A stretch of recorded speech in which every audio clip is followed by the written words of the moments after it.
Good Tuesday. Happy Tuesday. You will not be able to stay home. The revolution will not be televised. You will not be able to plug in, turn on, and cop out. There it You will is. not be able to lose yourself on Skag and skip out from here. Y'all come on in here. Like the screen before you leave. Will not be televised. Hit that like button. We got a little bit something for you today. I promise you highlights from the FAMU and the Valley game, and I will be bringing them to you. This song is needed right about now.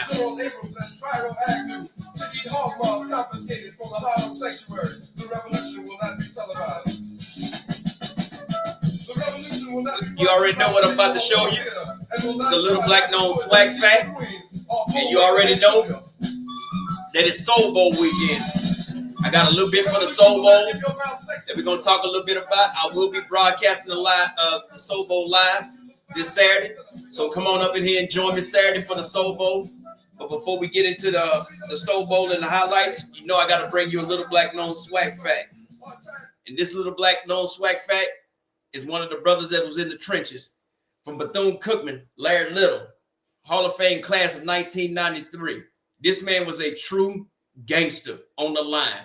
He played with the famous Dolphins team that was so dominant in the 70s. One of those big pulling guards and tackles. He did it all. You can look at him, all-pro selection 6-time, played 16 seasons, 5 Pro Bowls. Played at Bethune-Cookman. And this is what folks need to understand. He was only 6'1". What was he? He wasn't even 300 pounds. Yeah, he was undrafted. He played offensive tackle and defensive tackle at Bethune-Cookman. But he was not a big man. But hey, we can do stuff. Look at it. Look at this all-pro that he was at.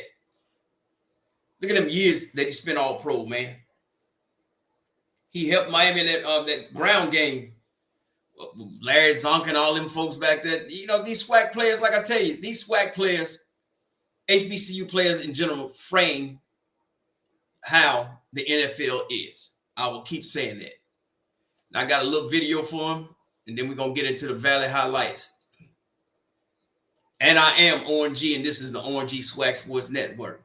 I'm chilling, and I hope you're having a good day. But let's check out this man, his highlights. It's only like 2 minutes. And then we're going to get into this Valley game, which I found very interesting. Football Hall of Fame enshrinee other than his surname. It was a long road from Groveland, Georgia to Canton, Ohio for Larry Little. He was a two-way tackle, team captain, and all-conference pick during his college playing days at Bethune-Cookman. Despite that, he had no takers when it came to the 1967 AFL-NFL draft. He signed on with the San Diego Chargers as a free agent. After playing 2 seasons for the club, he was traded to the Miami Dolphins in exchange for his high school teammate, cornerback Mac Lamb.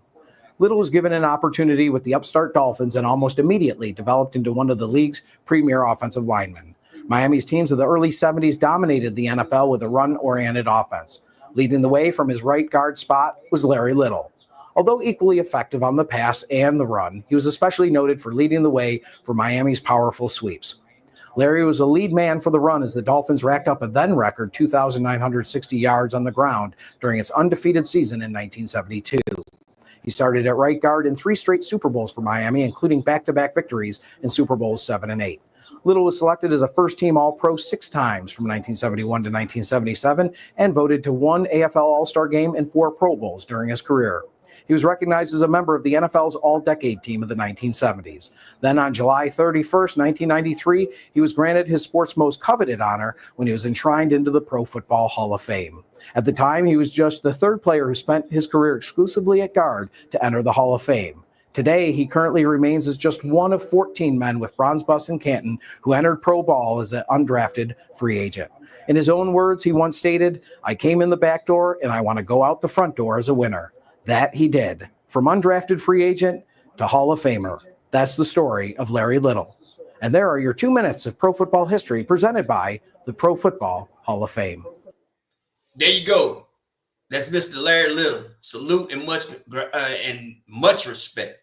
Undrafted free agent. So when folks say You can't do it. You can't this and that. Man, look at these dudes, man. Next up, let's get into talk a little bit about what I still consider is one of the best rivalries in college football. I don't really care what folks got to say, but this Soul Bowl and a quick little history, we'll go through it. But this Jackson State versus Alcorn, this is very, very, very personal. Everybody that I know grew up with had somebody, either a sibling or a cousin, went to Alcorn or Jackson State. And this game here, it's kind of like, damn, Alcorn won a game. In my opinion, you know, if you look at it, Jackson State leads the series 48-38. They've been playing since 1927. Now, Alcorn did get the best of them in the beginning of the years. Then Jackson State has they're in the, I guess, yeah, Alcorn is in the purple and Jackson State in the blue. Well, Jackson College back then. But Alcorn did come up on them. But then you go, and I've been trying to figure out why no game was played between 1939 and 1945. I can't find an answer to that. But what I did find out, this game has been played in Vicksburg also. I remember when they tried to call it the Capital City Classic. Nah, bro. Keep it at the Soul Bowl. Keep that game at the Soul Bowl. Keep that name, I should say, at the Soul Bowl. You got two schools that's, if you look at on this map, you got these two schools. They're only like 75 miles apart. Number 2 is Jackson. 1 is Alcorn, of course. So you know, this is very sibling rivalry, husband and wife rivalry, aunt uncle rivalry. Like I said, on both sides of my family, somebody has went to Jackson State or Alcorn, and some family members, you have 2 or 3, and one family that went to Jackson State. I had an aunt. She had 5 kids in She had 5 kids at Alcorn at one time. So it's real deep in my family. So everybody has a side, and I've, you know, been a Jackson State fan. Whew, man, but I've always liked Valley for some reason. Maybe because they can't win. But I know why I like Valley. My father played football in Valley. I was just playing about they can't win. He played football in Valley in the 60s. So, but Jackson State has always been one of my favorite teams. But if you look at this, these things, this is the 89th meeting. You don't get too many teams to play that much. I remember seeing Texas and Texas A&M played 100 times, and then they just stopped playing. Now I think they're starting to play again. But Jackson State, Alcorn is one of these rivalries, like Tuskegee and Morehouse. Tuskegee and Morehouse is like on, I think they should be on a 90th something meeting. They're the most consecutive team to play each other in the South. Morehouse and Tuskegee, consecutive amount of years. The Bayou Classic is only, I think this is their 51st year of playing each other. But if you look at through some of these games and some of the stuff that y'all more familiar with, y'all probably more familiar with the 90s. Like me, it's the 70s, you know, when Walter was there and all those people. But when you come down to the 90s, the McNair years, and honestly, the McNair years wasn't as bad, except that 1994 season. If you didn't watch Steve McNair in 1994, you missed a treat. Jackson State was actually hanging with Alcorn in that game, that 94 game. And then the quarterback from Jackson State, I'll never forget this, he did the Heisman Trophy pose. And I think that just infuriated Steve McNair in that 94 game. McNair went on, Jackson State got their ass whooping in 94 by McNair. But after McNair left, Alcorn fell down. And, you know, then Jackson had their bad years. And, well, I consider bad years like the 03, 05, 06 seasons. I'm like, man, this is not the Jackson State I'm used to seeing. And then if you come on down, you keep coming. Alcorn last year was down 3, ended Jackson State 3-game winning streak.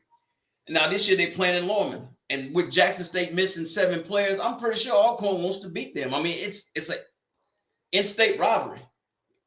You got wives went to Jackson State, husband went to Alcorn, and vice versa. It's good, clean, wholesome family sibling rivalry, whatever you want to call it. I did see some funny stuff. They showed them tents on TV today talking about that's Alcorn Airbnb. That's crazy, man. But you take a look at this stuff, man, and when you can see Jackson State, they had a 9-game winning streak at one point in time. And if you look at some of these names, like I said, I had no idea that this game was played in Vicksburg at one time. It's the name of the stadiums have changed. And remember, Jackson was Jackson College. Alcorn was Alcorn A&M, agriculture, manufacturing. And Jackson was a college. Then they switched over to university. So it's only been 2 ties. Alcorn has forfeited only 1 game. So you gotta this game right here. You gotta love it. And like I said, I will be live streaming this game Saturday. I got my grill going. Do you have your grill going? And Alcorn has some catching up to do. You know, you down 10 games. Hey, you can start your winning streak here. You never know. You can go on a 9-game winning streak. But this game here, I love it. The Bayou Classic, I don't miss it. But this game here is very special and dear to me. I go every year that is in Jackson. Now I'm going in LaLorman. Hey, salute and much respect to y'all that go up in LaLorman. I've been there a couple of times, man. Do Lorman still have that same store where you walk up in there and they got that freezer and you open it and they got them pig feet and chitlins up in there? It was a store. It looked like, I don't know what the heck it was, but it was a store. I guess it was on campus.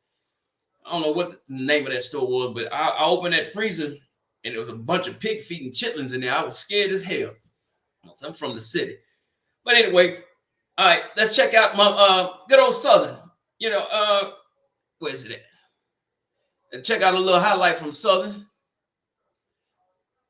And where's it at? And check over their victory. Can't forget about Southern, man. Now Southern, I don't think you have a chance in the thing, but hey, may happen. Southern football and Jags fans alike celebrating good times this evening over on the Bluff. SU adding another successful Saturday to what's really quietly under the radar been a magical season in year 1 of the Graves edition. Senior day over on the Bluff, 13 Jags potentially playing in their final game at A.W. Mumford Stadium. Early on, the Golden Lions were playing spoiler to that. They were up 6-0 out the gate, but then Kendrick Rhymes gets in the end zone to make it 7-6. That capped off a long drive. It was 14-6 at halftime. In the second half, the third-string quarterback not playing like a third-string quarterback. Jalen Woods throwing the ball deep to Cam Jefferson for a touchdown, 71 yards. Southern goes on to win this football game, and as the chalkboard there, I guess, would indicate, the Swac West champs. 31-9 is the final score. S2 clinches the division title and has earned a spot in the conference championship game as well. Kevin Baptiste was there for us this afternoon, and has more on the win. There were no close calls. There was no cardiac. There was a bit of chaos. I'll get to that in a minute. The only C word that you can apply to today's events in A.W. Mumford Stadium is celebration. The Southern Jaguars, a team that were pegged to finish 4th in the Swac West before the season, will be playing in the Swac championship game the first Saturday of December. Now, the Jags did trail Arkansas Pine Bluff after the first quarter, but once it got into the second period, seemed like SU just got the sense like, let's get this over with. We are much better than this team, and now the West is won. We want to win the championship, and then we want to go to Celebration Bowl and win that. So we're giving ourselves the opportunity because we completed phase 1. And like I told them, enjoy it, be safe, be smart, and then we'll get back next week. It was very fun, very fun. I'm glad we got the win first most, but to go out on my senior day and play with my brothers, this team right here, this is something special. And for us to get the dub together and come together and play as one for a whole game, it just felt great. This is my second one since I've been here, but this one might be my favorite one by far. This senior day also featured a first college career touchdown for a senior. Defensive tackle Willie Miles showcased an epic display of rumbling, bumbling, and stumbling on his way to the end zone to seal the deal. You know, go ahead on, brother. Touchdowns in high school. I just thought I had to get one before I go out. You know, it was a great way to leave Mumford Stadium. All glory to God. Did you think they had you like when they grabbed you by your collar, by your neck? He had me, but it was just I wasn't going down. I had to get in the end zone. Big Will coming to iron hole, and he squat literally 700 pounds, so he can carry about 2 or 3 people about 5 yards into the end zone. So I knew he was gonna get it. It wasn't no doubt in my mind. I was just ready to celebrate. In his first year at the helm, Terrence Graves is on the verge of leading Southern to their first Swac championship since 2013. Coming into this year, Graves had his critics. Now he's telling them to put some respect on his name. 32 years, and I've heard all the he don't have any experience, and all his experiences at HBCUs, or he's not a celebrity, he's not this, he's not that. I'm a football coach, and I'm a winning football coach, and I said that, and I stand on that. I got 9 championship rings, and I put them up against anybody. On the other side of the SWAC, Jackson State did defeat Alabama State to clinch the East, so it is official. Boombox Classic Part 2, December 7th for the SWAC Championship. But before we look too far ahead, Southern does have a very important game in 2 weeks, Grambling State Bayou Classic. Enough said. Reporting on the Bluff, Kevin Baptiste, WFB 9 Sports. All right, thank you there, Kevin Baptiste, and reporting on Southern. Like I said, you can't give up, forget about Southern. Coach Graves coming his first season. Like I said, he used 3 quarterbacks, and he was able to win the West. So Southern is growing. They trying to figure things out, but you're running up against that machine, man, come December 7th, man. But we're going to see it. And next up, I got for you real quick is how Jackson State was able to win their game. To me, it was special teams play.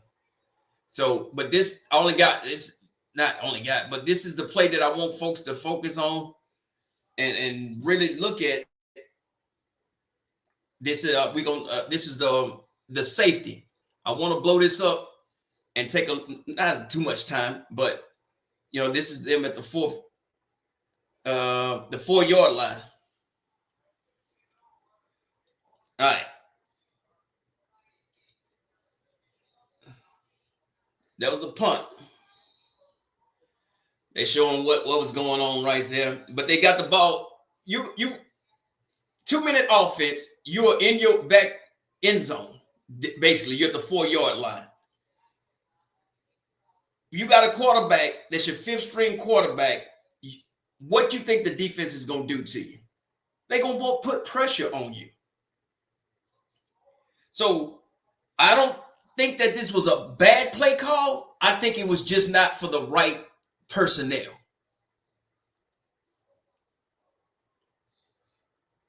All right, here you go.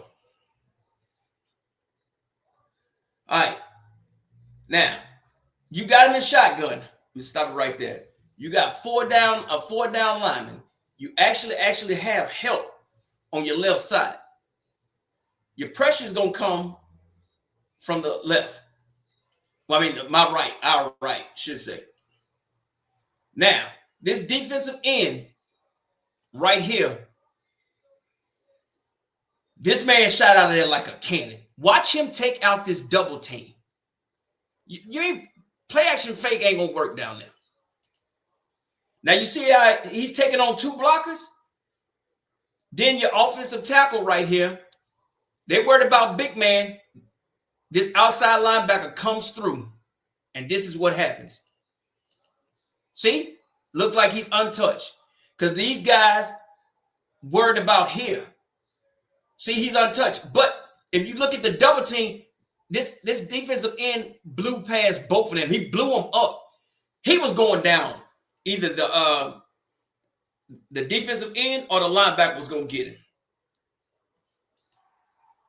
Boom. Knocked his helmet off. And it's nothing that young man can do. It happened just that fast. And that is how Jackson State sealed the deal on that game. All right, now let's get to this Valley. You may not ever see another highlight like this from Mississippi Valley again. We're going to break it down real quick, and then y'all going to be out y'all way. I hope y'all starting to do y'all shopping now. Instead of having, let me get a plate next week. Cook your own damn plate. All right, this first quarter, this is FAMU. Check out your slot receiver down here. FAMU Valley, first quarter. No, wrong button. 1-7. Turn that thing off. All right, as you can see, the protection is good. Now, when you have a linebacker on the receiver, you take that risk of every time of getting blown by. Steps up in the pocket, almost got him. Valley was bringing pressure all day. Almost got him, but you can't on-tackle some of these quarterbacks. Gets away, steps up, clean throw, wide open. Boom. When you had that linebacker on that on them wide receivers, good luck, man. That was actually a good play. Next play. You have twins right and the single man to the bottom. As the play develops, man in motion. Now you see these big uglies, offensive linemen. FAMU is known for that. When these two guys pull, that's running. I can tell you that now. Gets the ball. You see? Here come that other big ugly. One big ugly got that defensive end on his backside. He's done. The big ugly looking for somebody to hit. Cut back. Whoop, whoop. Great downhill blocking. Touchdown. As you can see, when FAMU is known for that, Jackson State has something similar to that, and that's fine. And you see, the man barely got touched.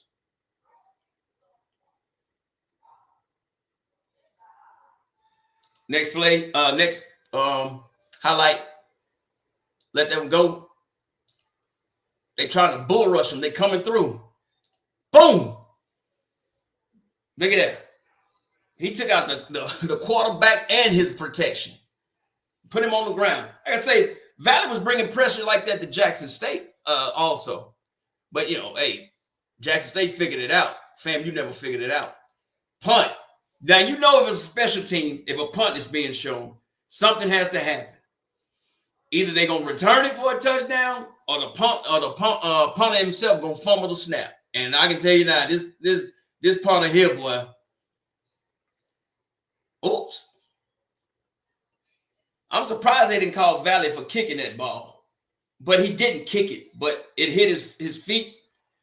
You got to watch the Swac officials. Good job by Valley. Valley was feeling themselves. They were still down. Look at that. Butterfingers. Oof. That's crazy. All right. Valley gets the ball back. This is a nice little formation. Trips to the left. Unbalanced line to the right with a single receiver up top. FAMU is in a 4-2-5.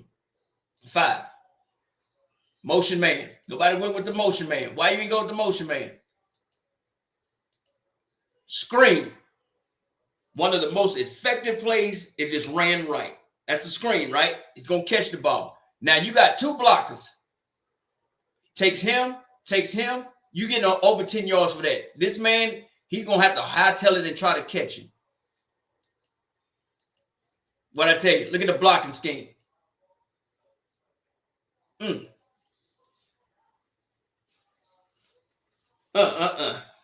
They say he stepped out, but he did. I don't know. You got to watch some Swac officials. They Valley ran that screenplay to perfection. Next play, you're on the goal line. All right. Unbalanced line to the left. You got 5 down linemen. RPO. I love RPO. I wish they would have had that when we was playing. It was called play action pass back then. All right. Here comes a defensive end. Come to crash down. The motion man has him.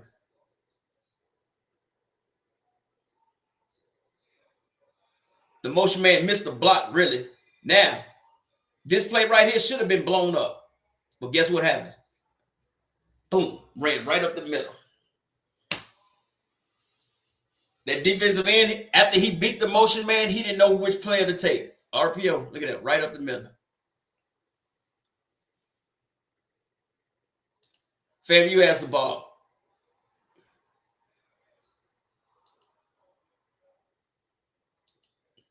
See, Valley is bringing that pressure again. Almost got it. Beats it. Hits the underneath route. I don't know why college football has went away from the underneath route. It works. You're going to find out. Hey, man, that's 10 yards. Well, that's what, 17 yards on that play. That's how you beat pressure. You throw underneath. Run play. Look at that. Downfield blocking. You think it's a stop? No. Everybody has a hat on somebody. Now he's gone.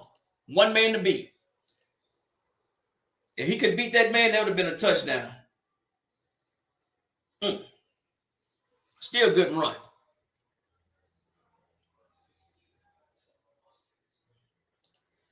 Field goal. FAMU Valley did not. They were bending, but they didn't break. Hey, man. All right, special teams. You know something about to happen. Always on special teams. If you ever play special teams, stay in your lane. Stay in your lane. Go down in your lane. You got this lane. When it opens up like this, you in some trouble. You in some trouble when it opens up like this. Look at this. This is all open field. He got him. Watch this one here. Oh, my goodness. Look at that. Now you chasing. Boy, you better thank goodness your field goal kicker had some from him, boy. Next play. Now, this play is so effective. You got a blocker here. You got him clean out here.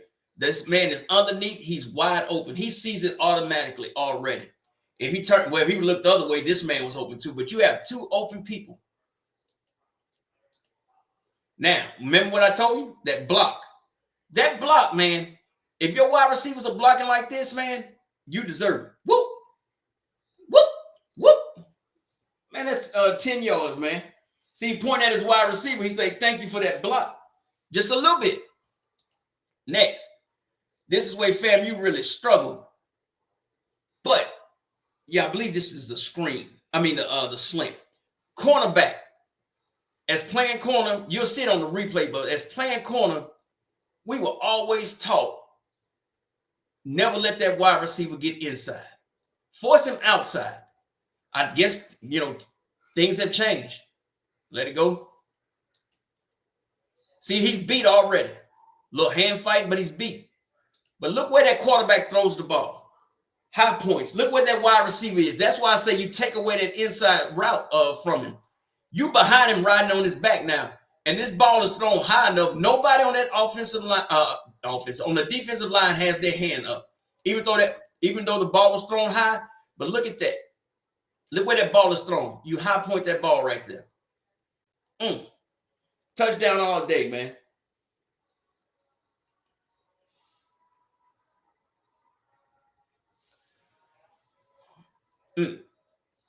See that step?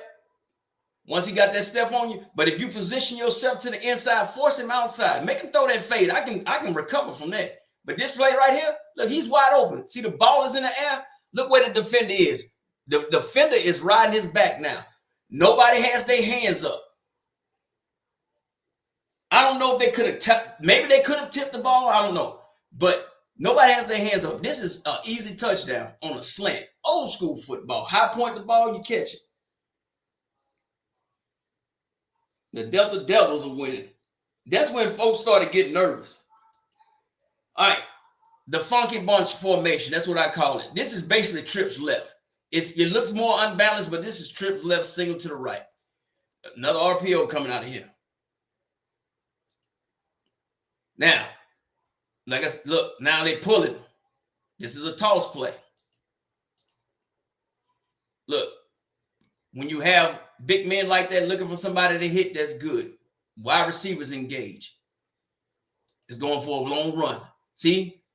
That big fella, he finally found him some little fella. Now everybody's sealed off. Now you can see that hole. Not hole, running lane.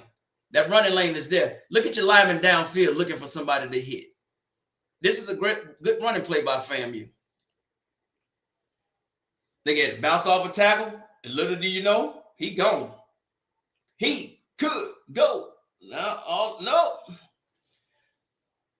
All right, now you got him all the way down here, right? You want to get to him to let him score. What them young kids say? Now you got trips, 4 to the right. Everybody know the running back gonna get the ball. When you got a formation like that, you ain't throwing that ball over there. I'm sorry, that's just distraction to try to spread the field. You got two lonely linebackers over here. Here we go, option. Defensive end comes down. The tackle goes to get that linebacker. He should have pitched that ball already. He waited too late to pitch the ball. Look what happens. He bobbling with the snap, playing with the snap, hit him, fumble. Valley recovers. That's how Valley rolls, baby. Once again, defensive end come down. By the time he pitches the ball, the pitch is good. He's bobbling with the snap. With the pitch. It don't take much for some of them jokers. Here it is again. Whoop. Might have been his own person, own lineman hit him. You never know. Them linemen ain't small. Anyway, it's a fumble. Now, you got them. Me, I'd have brought the house on this play. When you got them back here like this, bring the house. If not, look what happens. FAMU very suspect on that left side of their line. Look at that. Nobody in the hole to meet him. He gone. I'd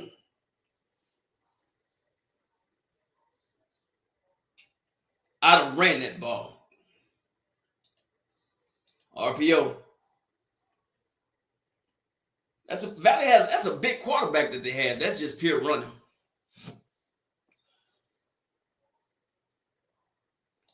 They still moving the ball.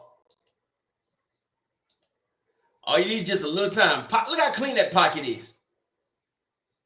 And if you can't see it, but all them wide receivers was doing was running what we call a fly pattern, a 9 route, straight. Look at this here. Woo! MIA, take it to the house. Oh, my bad. Look at that. You had your hand up there. Man, jump, dive. Man, you ain't scoring on me, bro. I'm telling you. You are not scoring on me. That was an awesome catch and pass. Now, FAMU ain't done now. 21 points is the most Valley has put up in a game so far.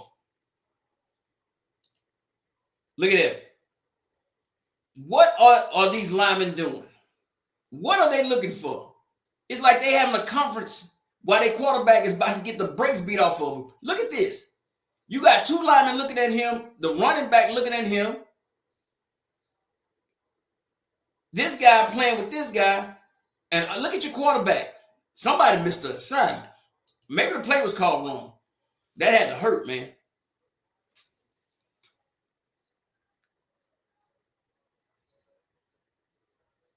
Next, Valley gets the ball back. Valley feeling themselves right now. Step up, step up. Step up in the pocket, throw. The throw was low, but he stepped up and made it. Wide open. An underneath route in the middle. Next.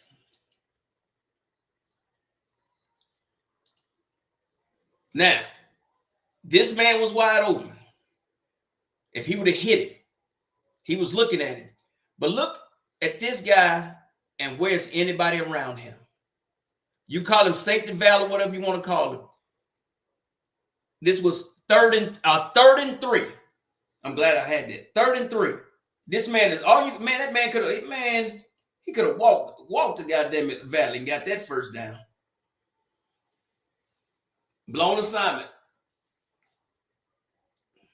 FAMU starting to get nervous, but it's only second quarter, right?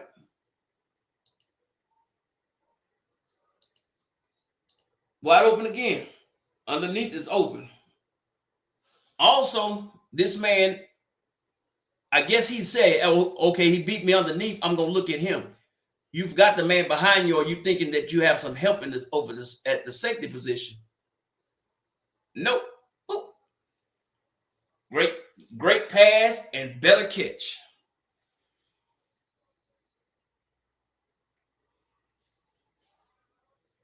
And then here you go. 24 points. That's the most points Valley has scored all season. They did it in one half. Third quarter, FAMU starting to feel themselves. Look how that wide women from West Virginia can run through that hole. Look at that hole. Man, he gone. Then he took ran him over, but he grabbed your ankles. It's all good.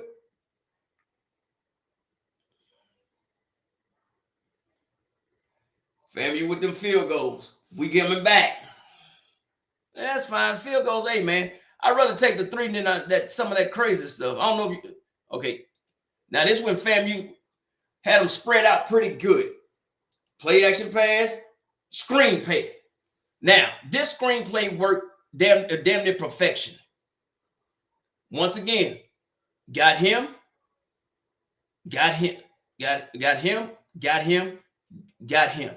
All you do is catch the ball and run. Watch it develop. Bam, bam. Look at that. Gone. MIA, take it to the house. That was a great play. Slow it down again. The young man was gone. Look at that. Them offensive linemen blocking. Everybody going for a ride. Low arm tackle, get up off me. That's pretty good, man. Now, FAMU decides to go for 2. And I don't blame them. And then, remember when I told you they had 4? Remember that time they had 4 people over there? They wasn't going to throw the ball? This time you have 2. And what I always do, the old pick play, one does a out route, the other one does straight up the field. And that's exactly what's going to happen. Look at that. Out right up. Got him wide open. Boop. Told you. Old pick play. That's all it is. They don't call them picks, but that's a pick play. But it's, Now, here we go. A punt. What you think is going to happen? Valley has the punt. Punt is off. Remember, stay in your lane. When you catch that line drive like that, when you're a punter, all that room now, your eyes just light up as a punt returner. Mine did. Whoop, whoop, he gone. Should be. Turf Monster got him. And hopefully that young man is all right. Look like he pulled a hamstring or something. Hopefully he's okay. But that's all right. Now, 7:02 left in the fourth quarter. You down by 3. You playing against the worst offense and defense team in the Swac. Now, watch Valley. Don't bend. They starting off good. High point. Simple little post pattern. Got it. First down. They rocking and they rolling. Look at Valley. They rolling. Look at Valley. Look at Valley. Get their ass whooped. Oh, everybody think it's over. Everybody think it's over. FAMU gonna keep their home game winning streak alive, right? Uh-oh. You might want to go to the PX or go to Walmart, buy you some gloves. Look what's about to happen. Whoop! Like the Three Stooges. When that ball goes over your head like that, with a team like Valley that's bringing pressure, you can't catch it. 6:05 left. See it again. It hit, hey brother, it hit your hand, you got to catch it. Well, Valley scared you. 3 turnovers. Look at that. 3 turnovers by FAMU, and you lose the Valley. You cannot win a football game with that many turnovers. Now, this is when 39, fourth quarter, 3 minutes and 37 seconds left. I say again, 39.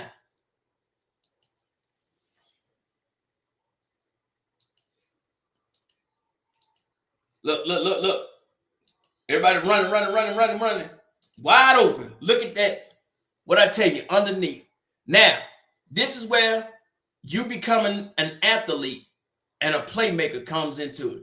This man shouldn't have never got that first down. Put a juke move on him and got 9 yards. He got 10. Think about that, FAMU. 39.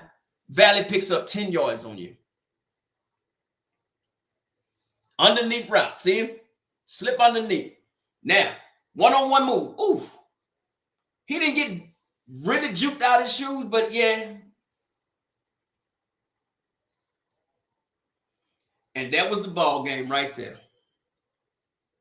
Hey, look at that. Coach got a Gatorade bath. Now, that's how Valley ended up beating FAMU. Go ahead and look at the rest of the schedule, what's going on. Like I said, championship, December 7th, 1 p.m. Central. It's going to be on ESPN too. And I'm going to be real with you, Southern fans. Y'all going to put up a fight, but Jackson State is going to the Celebration Bowl. So the standings, as you can see, Jackson State is 7-0 in conference. And I would like to know which conference you think played a harder, had a harder time this year. Was it the East with Jackson State, Alabama State, FAMU, Alabama A&M, Bethune-Cookman, and Valley? Or do you think it was the West with Southern, Alcorn State, Prairie View, Texas Southern, Grambling, and Pine Bluff? Which conference within the SWAC you think had a harder time? I mean, that's just something to think about. I mean, Southern is 6-1 in conference. So, and Jackson State is 7-0. So it should be a good game, but I Southern, with those three quarterbacks that you have,